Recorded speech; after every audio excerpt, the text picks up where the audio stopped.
জিও পেদ্রোর মতো এবেস্তা উইলিয়ামও কিন্তু চেলসির হয়ে অভিষেকটা রাঙিয়ে ফেললেন।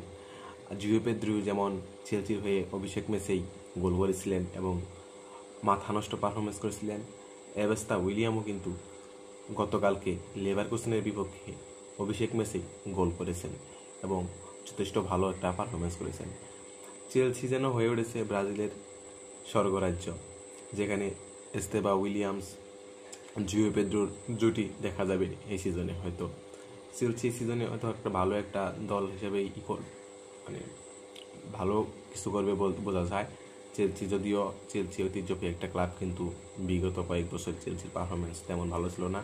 কিন্তু গত সিজনের লাস্টে এসে তারা ক্লাব ওয়ার্ল্ড কাপ প্রথমবারের মতো 32 দলে আয়োজিত হয়েছিল, সেই কাপ ওয়ার্ল্ড কাপ কিন্তু জিতে নিয়েছে। সেখানেও মোটামুটি ভালো করেছে জিও পেদ্রো। অভিষেক ম্যাচেই বড় একটা ইউরোপ দলে এসে মানিয়ে নেওয়া কিন্তু মোটেও সহজ কাজ নয়।